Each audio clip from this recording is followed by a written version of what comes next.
Good morning, Sean here. I just felt compelled to come on here. Sometimes the simplest reminders are the most profound. I've noticed that when people are going through deliverance, a lot of times people may be delivered from unclean spirits or demonic influences in their life, but other times people are simply delivered from, and sometimes they're in conjunction, uh, the lies that they're holding on to, and even the bitterness and the pain that they've suffered, they're holding on to.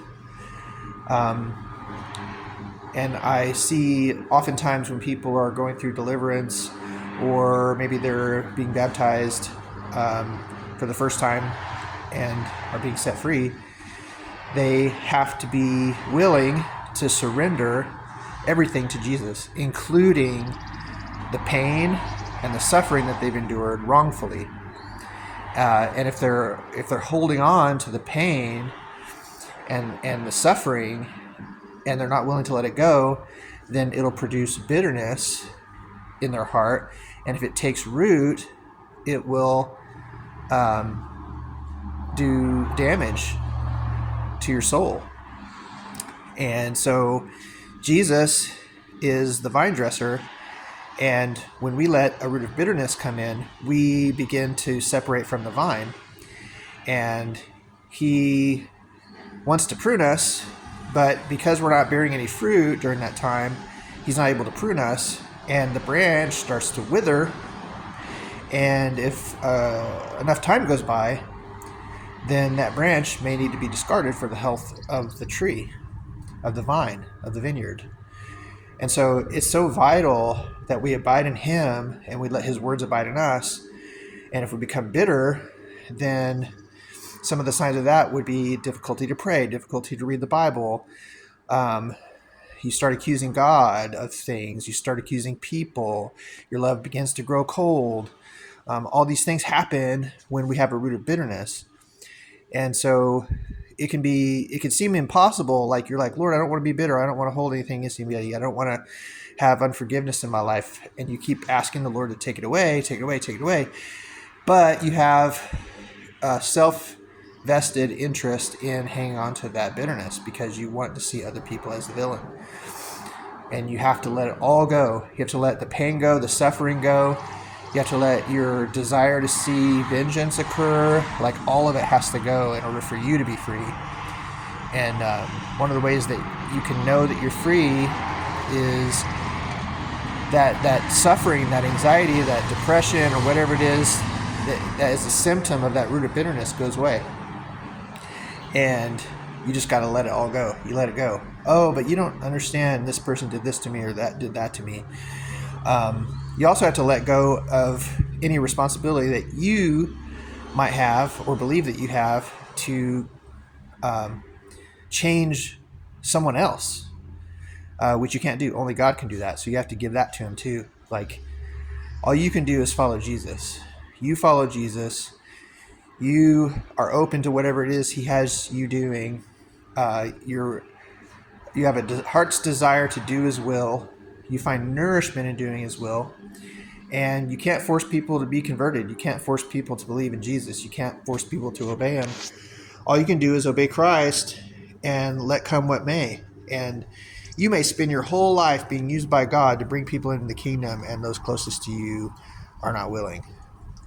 And Jesus said as much would happen, because when he went into his own country, they received him not. And he was marveling. He was astonished because of their unbelief, because of their familiarity with him.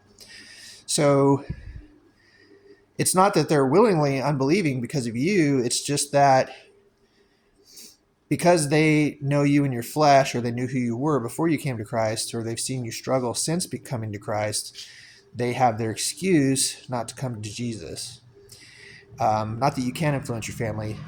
I've seen that the people who have been most successful at influencing their families have just followed Christ and gathered with him and reaped the benefits, and the fruit grew on their tree, and they were bearing fruit for the kingdom.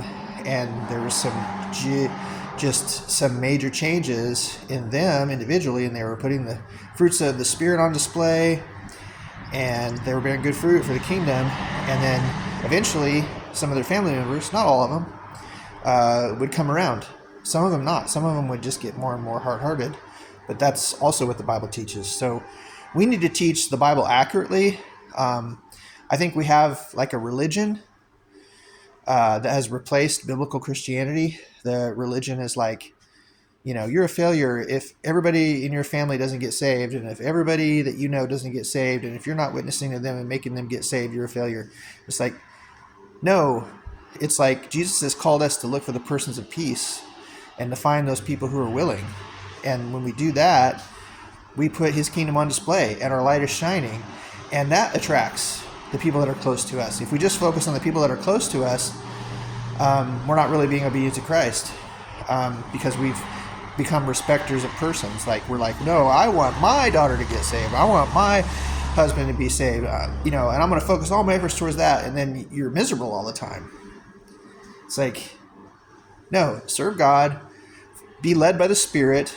The Spirit's not just going to be like, badger your husband until he gets saved, badger your wife until she gets saved. It's like, I don't know. Anyway, we have a backwards religious system,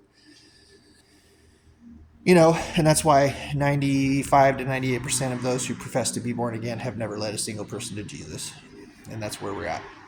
So anyway, that might sound discouraging, but honestly, I meant it to be encouraging.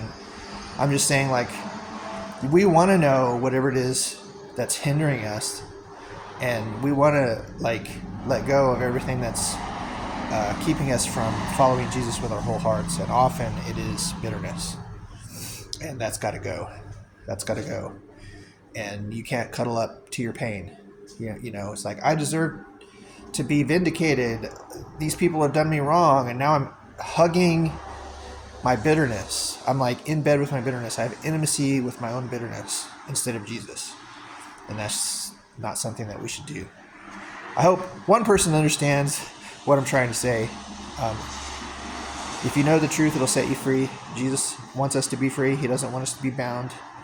And so seek the Lord while he may be found. Today's the day of your salvation. If you need deliverance, get it. Get some help.